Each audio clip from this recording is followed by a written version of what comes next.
আসসালামু আলাইকুম, স্বাগত জানাচ্ছি আরটিভির দুপুরের সংবাদে। আপনাদের সঙ্গে থাকছি আমি রিদওয়ানা বিনতে জলিল। বন্যার পানি কিছুটা কমেছে, তবে বিভিন্ন জেলায় এখনও ডুবে আছে গ্রামের পর গ্রাম। খাবার এবং সুপেয় পানির সংকটে মানবেতর জীবন পার করছেন পানিবন্দী লাখো মানুষ। ফেনীতে জেলা শহর সহ বিভিন্ন উপজেলা ডুবে থাকায় বন্ধ আছে সড়ক যোগাযোগ। নোয়াখালীতে ঘরবন্দি কমপক্ষে ২০ লাখ মানুষ। দুর্গত এলাকায় সরকারি, বেসরকারি এবং ব্যক্তিগত উদ্যোগে ত্রাণ সহায়তা দেয়া হলেও তা পৌঁছাচ্ছে না প্রত্যন্ত এলাকাগুলোতে। প্রতিনিধিদের তথ্যচিত্রে নুসরাত জাহান সিনথের রিপোর্ট। দেশের ১১ জেলায় বন্যায় এখনো পর্যন্ত প্রায় ৫০ লাখ মানুষ ক্ষতিগ্রস্ত হয়েছে। প্রাণ হারিয়েছে ১৮ জন। ৩,৫২৭ কেন্দ্রে আশ্রয় নিয়েছে প্রায় ৩ লাখ মানুষ। স্মরণকালের ভয়াবহ বন্যার কবলে পড়া ফেনীর জেলা শহর সহ বিভিন্ন এলাকা এখনো কোমর থেকে গলা সমান পানিতে ডুবে আছে। বন্ধ রয়েছে সড়ক যোগাযোগ। পানিবন্দী লাখ লাখ মানুষ খাবার ও বিশুদ্ধ পানির অভাবে মানবেতর জীবন কাটাচ্ছে। উজান থেকে নেমে আসা ঢলে নোয়াখালীর বন্যা পরিস্থিতির ফের অবনতি হচ্ছে। অনেক জায়গায় ঘরবাড়ির সড়ক তলিয়ে আছে। দেখা দিয়েছে বিশুদ্ধ পানির সংকট। কুমিল্লায় গোমতী নদীর ভাঙা বাঁধ দিয়ে পানি ঢুকে নতুন করে প্লাবিত হয়েছে ব্রাহ্মণপাড়া উপজেলার অনেক ঘরবাড়ি। এছাড়াও জেলার ১৭টি উপজেলার মধ্যে ১৪টি নিমজ্জিত থাকায় পানিবন্দী অবস্থায় আছে লাখ লাখ মানুষ। এসব এলাকায় ত্রাণ তৎপরতা চালানো হলেও ত্রাণ পাচ্ছে না নাঙ্গলকোট, লাকসাম, মনোহরগঞ্জ উপজেলার বিভিন্ন প্রত্যন্ত এলাকার মানুষ। ব্রাহ্মণবাড়িয়ার আখাউড়ায় ধীরে ধীরে কমতে শুরু করেছে বন্যার পানি। মৌলভীবাজারেও নদ নদীর পানি কমছে, তবে খাবার ও বিশুদ্ধ পানির সংকটে বানভাসী মানুষ। বেড়িবাঁধ ভেঙে লোকালয় প্লাবিত হওয়ায় দুর্বিষহ দিন কাটছে খুলনার পাইকগাছা উপজেলার ১৩টি গ্রামের প্রায় ১৫,০০০ মানুষের। ৩ দিন ধরে শত চেষ্টা করেও বেড়িবাঁধ মেরামত করতে পারেনি পানি উন্নয়ন বোর্ড। নুসরাত জাহান সিনথি, আরটিভি। দর্শক, নোয়াখালীর বন্যা পরিস্থিতি জানাতে সরাসরি যোগ দিচ্ছেন সহকর্মী গিয়াস উদ্দিন রনি। রনি, আমরা জেনেছি যে নোয়াখালীতে বেশ ভারী বৃষ্টি হয়েছে এবং পানিবন্দী ২০ লাখ মানুষ। এখনকার পরিস্থিতি একটু জানতে চাই আপনার কাছে।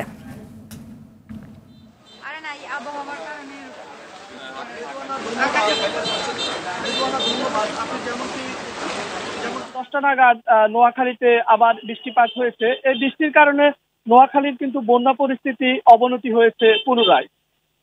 এর আগে গত ২ দিন বন্ধ থাকার পর কিছু পানি নামলেও বর্তমানে আজ দুপুর নাগাদ বৃষ্টির পানিতে আবার ফেনী মুড়ি নদীর পানিতে নোয়াখালীর অনেক জায়গা নতুন করে প্লাবিত হয়েছে। আমি সেনবাগে অনেকের সাথে কথা বলেছি, তারা আমাদেরকে জানিয়েছে যে আজকে নতুন করে তাদের বিভিন্ন জায়গায় সেনবাগের প্লাবিত হয়েছে এবং অনেক জায়গায় অনেক বেশি পরিমাণ পানি জমে গেছে। এছাড়া নোয়াখালী ২৫০ শয্যা বিশিষ্ট জেনারেল হাসপাতালের আবাসিক মেডিকেল অফিসারের সাথে আমি কথা বলেছি। তিনি আমাকে জানিয়েছেন যে বন্যা দুর্গত এলাকায় গত ২৪ ঘন্টায় নতুন করে ২৮ জনকে সাপে কেটেছে। এছাড়া গত ৩ দিনে নোয়াখালীতে ১০৮ জন নতুন করে ডায়রিয়া আক্রান্ত হয়েছে। এই বন্যা কবলিত এলাকায় মানুষের নির্ঘুম রাত্রি এবং বন্যায় মানুষের যে দুর্ভোগ, এবং অনেকে আমাদেরকে জানিয়েছে যে প্রত্যন্ত অঞ্চলে ব্যাপকভাবে তারা খাদ্য সংকটে ভুগছে। এবং নোয়াখালীতে ৮২৬টি আশ্রয়ণ কেন্দ্র বর্তমানে চালু রয়েছে। আশ্রয়ণ কেন্দ্রগুলোতে ১,৫৩,০০০ মানুষ রয়েছে এবং তারাও তাদের দাবি যে তারা পর্যাপ্তভাবে যেভাবে ত্রাণ সামগ্রী পাওয়ার কথা তারা সেভাবে পাচ্ছে না। তবে প্রশাসন জানিয়েছে তারা এই পর্যন্ত ৯ লক্ষ মেট্রিক টন চাল এবং ৪৫ লক্ষ টাকা নগদ এবং ১ লক্ষ শুকনো খাবার বিতরণ করেছেন। রেদওয়ানা, ছিল আমার কাছে নোয়াখালী বন্যা পরিস্থিতি নিয়ে সর্বশেষ। রনি, ধন্যবাদ। দর্শক, বন্যা এবং ত্রাণ তৎপরতার খবর জানাতে এবার কুমিল্লা থেকে সরাসরি যোগ দিচ্ছেন সহকর্মী আবুল খায়ের। খায়ের, আমাদেরকে জানাবেন যে বন্যা কবলিত এলাকায় যে সমস্ত এলাকা প্রত্যন্ত অঞ্চল আছে সেখানে কিভাবে ত্রাণ পৌঁছাচ্ছে। আসলে ত্রাণ পৌঁছানোর বিষয়টি যদি আপনাকে উল্লেখ করতে চাই রেদওয়ানা, আমরা সকাল থেকেই দেখেছি দেশের বিভিন্ন অঞ্চল থেকে বিপুল সংখ্যক মানুষ কিন্তু ত্রাণ নিয়ে এই কুমিল্লার বুড়িচং এলাকায় আসছেন। আমরা সকাল থেকে দেখেছি যে শত শত ট্রাক এবং পিকআপ ভ্যান করে কিন্তু মানুষ মানবতার ডাকে সাড়া দিয়ে বন্যার্ত মানুষের পাশে দাঁড়ানোর জন্য কিন্তু ছুটে আসছেন, কিন্তু এসব ত্রাণ কিন্তু যথাযথভাবে প্রত্যন্ত অঞ্চলে পৌঁছছে না। আমরা যেই জায়গাটিকে ফোকাস করেছি, যেখানে বুড়িচং উপজেলার বুরবুরিয়া নামক স্থানটিতে যেখান দিয়ে বাঁধটি ভেঙেছে, মানুষ কিন্তু ওই স্থানটিতে ত্রাণ নিয়ে ভিড় করছে। অর্থাৎ বুরবুরিয়ার আশপাশের যেই মহিষপাড়া, ভরাসার, তারপরে ইসাপুর, এই সমস্ত এলাকায় কিন্তু রাস্তার পাশেই হাজার হাজার গাড়ি, শত শত গাড়ি, মানুষ কিন্তু ত্রাণ নিয়ে অপেক্ষা করছে, কিন্তু প্রত্যন্ত অঞ্চলে তারা কিন্তু ত্রাণ নিয়ে পৌঁছতে পারছে না। আমরা সকালে একটি নৌকা নিয়ে বেশ কয়েকটি গ্রামে ঘুরে দেখেছি, অর্থাৎ যেখানে ভাঙ্গন কবলিত এলাকা থেকে প্রায় 3 থেকে 4 কিলোমিটার দূরে গিয়েছিলাম। সেখানে বানবাসী মানুষের সাথে কথা বলে জেনেছি যে তারা কিন্তু এখনও ত্রাণের ছোঁয়াও পায়নি। তারা কিন্তু ত্রাণের কোনো যেসব ত্রাণ আসছে তারা কিন্তু চোখেও দেখেনি, এমনটাই স্থানীয় লোকজন অভিযোগ করেছেন। অনেকেই কিন্তু তারা এই বানবাসী মানুষ, তারা মানবতার জীবনযাপন করছে, তাদের ঔষধের সংকট, তাদের খাদ্য সংকট, শুকনো খাবারের সংকটে কিন্তু তারা মানবতার জীবনযাপন করছে।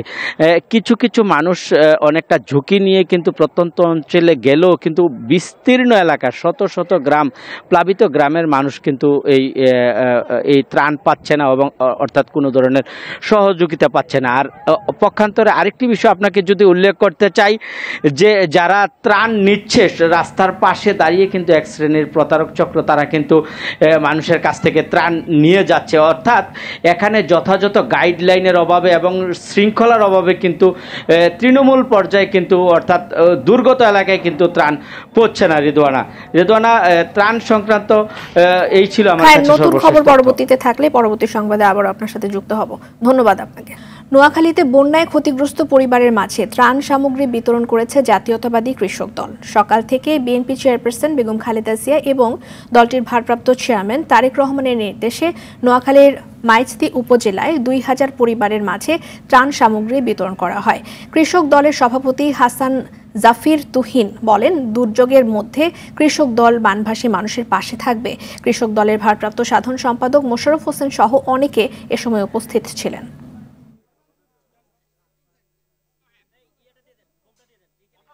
আমরা নোয়াখালী, লক্ষ্মীপুর, ফেনী এবং কুমিল্লাতে আজ সারাদিন প্রায় 5000 পরিবারের মধ্যে ত্রাণ সামগ্রী বিতরণ করব। আমরা আশা করি আমাদের এই ত্রাণ সামগ্রী পেয়ে এই বন্যার্তরা তারা উপকৃত হবে। আমরা চাই এই নিবেদিত মানুষগুলোর পাশে বাংলাদেশ জাতীয়তাবাদী দল বিএনপি সহ আমাদের এই সহযোগী সংগঠন বাংলাদেশ জাতীয়তাবাদী কৃষক দল সমস্ত কর্মসূচিতে সমস্ত ইউনিট নিয়ে কাজ করছি। আমরা নিবেদিত মানুষের পক্ষে ছিলাম, নিবেদিত মানুষের পাশে আছি। ইনশাআল্লাহ বাংলাদেশ জাতীয়তাবাদী কৃষক দল সকল প্রোগ্রামে সবার সঙ্গে এক হয়ে থাকবে। দেশের বন্যা পরিস্থিতি উন্নতির দিকে বলে জানিয়েছে বন্যা পূর্বাভাস সতর্কীকরণ কেন্দ্র। দুপুরে রাজধানীর পানি ভবনে বন্যা পূর্বাভাস কেন্দ্রের উপবিভাগীয় প্রকৌশলী মেহেদি হাসান এ কথা জানান। তিনি বলেন, ফেনী, কুমিল্লা, নোয়াখালীর পানি কমতে শুরু করেছে, তবে কুমিল্লা এলাকায় ভারী বৃষ্টিপাতের সম্ভাবনা থাকায় বন্যা পরিস্থিতি কিছুটা স্থিতিশীল থাকবে। এদিকে আগামী 24 ঘন্টার মধ্যে চট্টগ্রাম জেলা ও পার্বত্য চট্টগ্রামে ভারী বৃষ্টিপাত হবে জানিয়ে তিনি বলেন, সাঙ্গু, মাতারমুহুরী, হালদা নদী সহ সংশ্লিষ্ট এলাকার নদ নদীর পানি অস্বাভাবিকভাবে বৃদ্ধি পাবে। যদি বিগত 24 ঘন্টায় আমরা দেখি যে ফেনী, কুমিল্লা এবং তার যে উজানে ভারতের ত্রিপুরা অংশে ভারী বৃষ্টিপাত উল্লেখযোগ্য পরিমাণে হয়নি, ফলে ত্রিপুরার দেশের উজান এবং ত্রিপুরাতেও নদ নদীর পানির সমতল কমছে এবং ফেনী এবং কুমিল্লার নদ নদীর পানির সমতল বর্তমানে কমার দিকে আছে, কমছে, উন্নতি হচ্ছে, বন্যা পরিস্থিতির উন্নতি হচ্ছে। টানা বৃষ্টিতে কাপ্তাই হ্রদের পানির স্তর বিপদসীমায় পৌঁছায় বাঁধের জলকপাট খুলে দেওয়া হয়েছে। সকাল 8টার দিকে এই জলকপাট খুলে দেওয়া হয়, তবে এতে আতঙ্কিত না হওয়ার পরামর্শ দিয়েছেন হ্রদ ব্যবস্থাপনা কমিটির সভাপতি এবং জেলা প্রশাসক মোহাম্মদ মোশাররফ হোসেন খান। জেলা প্রশাসক জানিয়েছেন, কাপ্তাই হ্রদের পানি বিপদসীমায় পৌঁছেছে বাঁধের ঝুঁকি এড়াতে এবং রুল কার্ভ অনুসরণ করে হ্রদের পানি ছাড়ার বিষয়ে সিদ্ধান্ত নেওয়া হয়েছে। প্রাথমিকভাবে 16টি গেট 6 ইঞ্চি করে খুলে দেওয়া হয়েছে। প্রতি বছর এভাবেই পানি ছাড়া হয় বলেও জানিয়েছেন তিনি। বিদ্যুৎ কেন্দ্রের ব্যবস্থাপক বলেন, হ্রদ ব্যবস্থাপনা কমিটির সঙ্গে আলোচনা করেই এই সিদ্ধান্ত নেওয়া হয়েছে। বর্তমানে 5টি ইউনিটের সবগুলো দিয়ে বিদ্যুৎ উৎপাদন চলছে। মাইকিং করা হচ্ছে এবং প্রচার প্রচারণা চালানো হচ্ছে যেন ওইদিকে যারা আছে, ঘাটির দিকে যারা আছে, তাদের জন্য কোনো সমস্যা না হয়। এটা প্রতি বছরই আসলে ছাড়া হয়, যেহেতু এইদিকে আর পানি ধরে রাখার মানে সর্বোচ্চ সীমায় পৌঁছে গেছে। এখন একটু ইচ্ছা করলে পানি আর ধরে রাখা সম্ভব নয়, তো যে কারণে সামান্য পরিমাণ পানি এখন না ছাড়লে এইদিকে আরো বন্যাক্রান্ত লোকের সংখ্যাও বাড়বে। বন্যা দুর্গত এলাকায় সহায়তা করতে মোট 50 ট্রাক ত্রাণ পাঠিয়েছে বৈষম্য বিরোধী ছাত্র আন্দোলন। আজ সকাল থেকে ঢাকা বিশ্ববিদ্যালয়ের কেন্দ্রীয় খেলার মাঠের ব্যায়ামাগারে শুরু হয়েছে ত্রাণ সংগ্রহের কাজ। বন্যা কবলিতদের সহায়তায় দেয়া ত্রাণ সামগ্রীতে টিএসসি পূর্ণ হয়ে গেছে। স্থান সংকুলান না হওয়ায় আজ ত্রাণ সামগ্রী গ্রহণ করা হচ্ছে খেলার মাঠে। গতকাল থেকে বন্যার্তদের সহায়তা দিতে আসা মানুষের ঢল নামে ঢাকা বিশ্ববিদ্যালয়ে বন্যা দুর্গত এলাকায় চলমান উদ্ধার অভিযান এবং ত্রাণ বিতরণের পাশাপাশি অন্তত 4 লাখ মানুষের জন্য একসঙ্গে গণরান্নার ব্যবস্থা থাকবে বলে জানিয়েছেন বৈষম্য বিরোধী আন্দোলনের অন্যতম সমন্বয়ক আবু বাকের মজুমদার। 3 দিনে প্রায় 4 কোটি টাকা সংগ্রহ হয়েছে। আজকে এখনো পর্যন্ত যতটুকু গোনা হয়েছে সেই ক্যাশ টাকাটা হচ্ছে 1,86,48,000 টাকা। আর গতকাল এবং আজকে মিলিয়ে অনলাইন ব্যাংকিং এসেছে 49,50,000 টাকা। যেসব স্পট আসলে রান্না করার স্বাভাবিক পরিস্থিতি আছে সেই সব স্পট আমরা রান্না করার চেষ্টা করব অন্তত 4 লাখ মানুষের যাতে খাবার রান্না করতে পারি। সেজন্য আমরা জেলা প্রশাসক সহ সকল ইউনিয়নদের সাথে আমরা মিটিং করছি এবং সেই পরিকল্পনা সাজাচ্ছি। ঢাকা ত্রাণ বিতরণ কর্মসূচির খবর জানাতে বিশ্ববিদ্যালয়ের খেলার মাঠ থেকে সরাসরি যুক্ত হচ্ছেন সহকর্মী অরণ্য গফুর। অরণ্য, ত্রাণ সামগ্রীতে সংকুলান হচ্ছে না টিএসসি, তো এখন মাঠে সংগ্রহ করা হচ্ছে, সেইটি একটু জানতে চাই সেখানে কি পরিস্থিতি আর ছাত্ররা কিভাবে এত বড় একটি পরিস্থিতি সামাল দিচ্ছেন?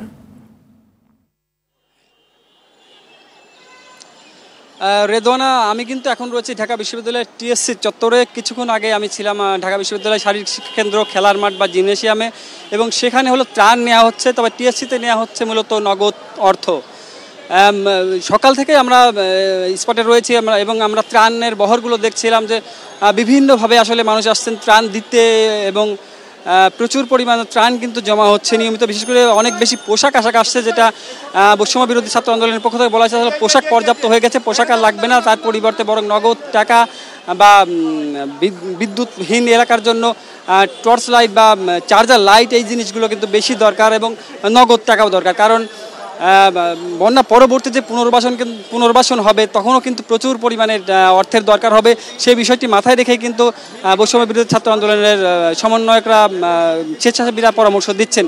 তো আমি টিএসসিতে আপনি দেখতে পাচ্ছেন যে আসলে বিভিন্ন শ্রেণী পেশার মানুষ কিন্তু টাকা জমা দিচ্ছে। আমরা দেখেছি যেখানে যেমন এসেছে একদম শিশু, 5-6 বছরের শিশুরা যেমন এসেছে তাদের জমানো ব্যাংকের টাকাগুলো জমা দিতে, তেমনই স্কুল কলেজের শিক্ষার্থীরাও এসেছে। পাশাপাশি আমরা অনেক প্রবীণ বৃদ্ধকেও আসতে কিন্তু দেখেছি যে তারা এখানে এসে টাকা জমা দিচ্ছেন দেশের প্রয়োজনে। আসলে সবাই অন্তঃপ্রাণ হিসেবে নিজেকে প্রমাণ করার জন্য এবং দেশ গঠনের যে নতুন একটি সম্ভাবনা তৈরি হয়েছে সেই সম্ভাবনায় নিজেকে শরিক করার জন্য, সম্ভাবনায় নিজের অংশীদার নিশ্চিত করার জন্য কিন্তু তারা আসছেন এবং এই ত্রাণ কার্যক্রমে অংশ নিচ্ছেন। এবং আমরা সকাল থেকেই দেখেছি এই ব্যাপারটা, এবং এখনও কিন্তু ত্রাণ কার্যক্রম অব্যাহত আছে। আপনারা জানেন যে রাত 10:30 পর্যন্ত কিন্তু এখানে অর্থ এবং ত্রাণ সহায়তা নেওয়া হবে। তো এখানে প্রচুর পরিমাণ স্বেচ্ছাসেবক কিন্তু রয়েছে বৈষম্য বিরোধী ছাত্র আন্দোলন, যারা ঢাকা বিশ্ববিদ্যালয় সহ ঢাকার বিভিন্ন কলেজ এবং বিশ্ববিদ্যালয়ের শিক্ষার্থী, এমনকি ঢাকার বাইরে থেকেও কিছু শিক্ষা প্রতিষ্ঠান থেকে কিন্তু ছাত্ররা এসেছে যারা স্বেচ্ছাসেবক হিসেবে এখানে কাজ করছে। তো সব মিলিয়ে এখানে একটি ত্রাণের একটি স্রোত বয়ে যাচ্ছে ঢাকা বিশ্ববিদ্যালয়ের টিএসসি এবং কেন্দ্রীয় খেলার মাঠে, এবং সেই সংগ্রহ করা হচ্ছে। এবং সেই সাথে আমার মনে হয় যে মোমবাতি, গ্যাসোলাই, সেই সাথে খাবার, স্যালাইন, সেগুলোও প্রয়োজন হবে। ধন্যবাদ আপনাকে অরণ্য আমাদের সাথে যোগ দেওয়ার জন্য। পরের খবরে যাব। 2009 সালে বিডিআর বিদ্রোহের ঘটনায় করা মামলার আসামি ডিএডি বীর মুক্তিযোদ্ধা আব্দুর রহিমের কারাগারে মৃত্যুর ঘটনায় শেখ হাসিনাকে আসামি করে হত্যা মামলা হয়েছে। ঢাকা মহানগর ম্যাজিস্ট্রেট আক্তারুজ্জামানের আদালতে মৃত আব্দুর রহিমের ছেলে অ্যাডভোকেট আব্দুল আজিজ এই মামলা করেন। মামলায় শেখ হাসিনা ছাড়াও সাবেক বিজিবি মহাপরিচালক এবং সাবেক সেনাপ্রধান ব্রিগেডিয়ার জেনারেল আজিজ আহমেদ এবং পিলখানা বিদ্রোহ মামলার আইনজীবী মোশাররফ হোসেন কাজল সহ 11 জনকে আসামি করা হয়েছে। এছাড়াও আসামি করা হয়েছে ঢাকা দক্ষিণ সিটির সাবেক মেয়র ব্যারিস্টার শেখ ফজলে নূর তাপস, সাবেক সংসদ সদস্য শেখ সেলিম, নূর আলম চৌধুরী লিটন, শেখ হেলাল, জাহাঙ্গীর কবির নানক, মির্জা আজম এবং হাসানুল হক ইনুকে।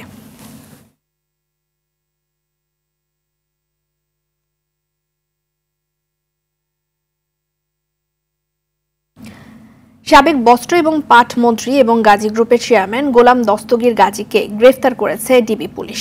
শনিবার মধ্যরাতে রাজধানীর শান্তিনগরের বাসা থেকে তাকে গ্রেফতার করা হয়। তবে কোন মামলায় তাকে গ্রেফতার করা হয়েছে তা এখনও নিশ্চিত হওয়া যায়নি। গ্রেফতারের বিষয়ে পল্টন থানার ওসি মোল্লা মোহাম্মদ খালিদ হোসেন জানিয়েছেন, সাবেক পাটমন্ত্রী গ্রেফতার এড়াতে তার স্ত্রীর বোনের বাসায় আত্মগোপনে ছিলেন। সেখান থেকে ডিবি পুলিশের একটি দল তাকে গ্রেফতার করে। তিনি এখন ডিবি কার্যালয়ে আছেন। সিলেট সীমান্তে আটক সুপ্রিম কোর্টের অবসরপ্রাপ্ত বিচারপতি AHM শামসুদ্দিন চৌধুরী মানিকের অস্ত্রোপচার শেষে সিলেট মেডিকেলের ICUতে রাখা হয়েছে। শনিবার রাত 8:45টার দিকে Sylhet MAG Osmani medical college হাসপাতালে তার অস্ত্রোপচার হয়। হাসপাতালের পরিচালক ব্রিগেডিয়ার জেনারেল মাহবুবুর রহমান ভূঁইয়া জানিয়েছেন, শনিবার রাত 12টার দিকে স্পোটাল ইনজুরির কারণে তার একটি অস্ত্রোপচার হয়। 45 মিনিটের অস্ত্রোপচার শেষে এখন তিনি সুস্থ আছেন। এর আগে শনিবার বিকেলে শামসুদ্দিন চৌধুরী মানিককে আদালতে নেয়ার সময় জুতা এবং ডিম নিক্ষেপ করা হয়। এ সময় তার ওপর হামলারও চেষ্টা করেন অনেকেই। আবারও পেছালো আওয়ামী লীগের নিবন্ধন বাতিলের রিট শুনানি। ছাত্র জনতাকে নির্বিচারে হত্যাকাণ্ডের অভিযোগে বাংলাদেশ আওয়ামী লীগকে নিষিদ্ধ এবং দলের নিবন্ধন বাতিলের রিট শুনানির জন্য আগামী মঙ্গলবার দিন ধার্য করেছেন হাইকোর্ট। বিচারপতি AKM আসাদুজ্জামানের নেতৃত্বাধীন হাইকোর্ট বেঞ্চ শুনানির দিন পিছিয়ে এই আদেশ দেন। গত সোমবার আওয়ামী লীগকে নিষিদ্ধ এবং দলটির নিবন্ধন বাতিল চেয়ে হাইকোর্টে রিট করে মানবাধিকার সংগঠন সারদা সোসাইটি। রিটে যেসব প্রতিষ্ঠান শেখ হাসিনার নামে রয়েছে সেগুলোর নাম পরিবর্তন চাওয়া হয়েছে। এছাড়া দেশ সংস্কারের লক্ষ্যে বর্তমান অন্তর্বর্তী সরকারের মেয়াদ সর্বনিম্ন 3 বছর চাওয়া হয়েছে।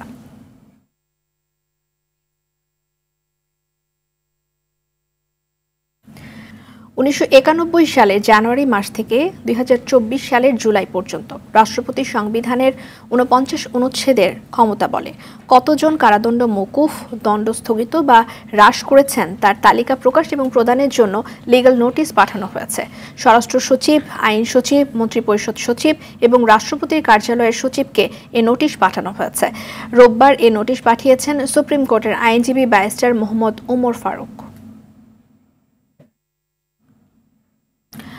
টানা 37 দিন বন্ধ থাকার পর অবশেষে চালু হলো গণপরিবহন মেট্রো রেল।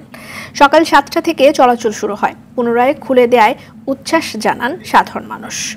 যানজটের শহরে স্বস্তিদায়ক এই বাহনটির চলাচল স্বাভাবিক রাখতে এসেনশিয়াল সার্ভিস হিসেবে ঘোষণা করতে চায় সরকার। ফলে বাড়বে গুরুত্ব এবং নিরাপত্তা। সকালে মেট্রো রেল পরিদর্শন শেষে একথা জানান সড়ক পরিবহন ও সেতু উপদেষ্টা ফজলুল কবির। রিপোর্ট করছেন সুফিয়ান ফারাবি। বৈষম্য বিরোধী ছাত্র আন্দোলনের সময় গত 18 জুলাই দুষ্কৃতিকারীদের হামলায় ক্ষতিগ্রস্ত হয় মেট্রো রেলের বেশ কয়েকটি স্টেশন। এর মধ্যে মিরপুর 10 ও কাজীপাড়া স্টেশন অকার্যকর হয়ে পড়ে। পরে নিরাপত্তার কথা বিবেচনা করে বন্ধ ঘোষণা করা হয়। দীর্ঘ 37 দিন পর আবারও নগরবাসীকে সঙ্গী করে ছুটে চলছে মেট্রো রেল। এতে যানজটের ভোগান্তি কমেছে, স্বস্তি ফিরেছে নগরবাসীর মনে। রেগুলার অফিস যাত্রী তাদের জন্য চরম একটা দুর্বিষহ লাইফ আমরা ভেতর দিয়ে গিয়েছি। সময়টা অনেক বেশি লাগতো অফিসে যেতে আসতে, তো আজকে থেকে আবার চালু হয়েছে, এটা খুব ভালো ফিল করছি। মেট্রো রেল সরকারি স্থাপনা, কোনোভাবেই হামলাযোগ্য নয় বলে জানান যাতায়াতকারীরা। দেশীয় সম্পত্তি দেশের মানুষের সম্পত্তি, এটার ভিতরে রাজনীতি ঢুকে শুধু আমাদের নিজেদের সম্পদগুলো নষ্ট হচ্ছে। যারা লাভবান হয়েছে তারাই কিন্তু এটার মধ্যে আক্রমণ করেছিল এবং তাদের কারণে বন্ধ ছিল। আমরা সবাই ক্ষতিগ্রস্ত হয়েছি। কারা হতে পারে? বাস মালিক সমিতি হতে পারে, তখনকার তৎকালীন সরকার দলীয় লোক হতে পারে। এদিকে মেট্রো রেল পুনরায় চালু হওয়ার পর পরিদর্শনে আসেন সড়ক পরিবহন ও সেতু উপদেষ্টা মোহাম্মদ ফাউজুল কবির খান। ভিড়ের মধ্যে আগারগাঁও থেকে যাত্রা করেন মন্ত্রণালয়ের উদ্দেশ্যে। পরে সচিবালয় স্টেশনে জানান, পুনরায় চালু হওয়ায় নগরবাসীর মনে স্বস্তি ফিরেছে। তবে মিরপুর 10 ও কাজীপাড়া স্টেশন কবে নাগাদ চালু হবে তা এখনই জানানো সম্ভব নয়। যে মুহূর্তে আমরা জানতে পারবো যে এটা চালু করতে এতটা সময় লাগবে কিংবা এতটা ব্যয় হবে, সেই মুহূর্তে আমরা আপনাদেরকে জানাবো। গেল 17ই আগস্ট চালুর কথা থাকলেও নানা কারণে সম্ভব হয়নি। যাত্রীদের জিম্মি করে কোনো কর্মসূচি গ্রহণযোগ্য নয় বলেও দাবি সড়ক উপদেষ্টার। আপনি দাবি দেওয়া জানাতে পারেন, কিন্তু আপনার মেট্রো রেল বন্ধ করতে হবে কেন? এই জিনিসটা আমার বুদ্ধিতে আসে না। সুফিয়ান ফারাবি, আরটিভি, ঢাকা। দুপুরের সংবাদ এ পর্যন্ত। সবশেষ সংবাদ জানতে যে কোনো মোবাইল ফোন থেকে 24141 নাম্বারে ডায়াল করুন। জেলার সংবাদ বিকেল 4:45টায় দেখার আমন্ত্রণ রইল। ধন্যবাদ সবাইকে।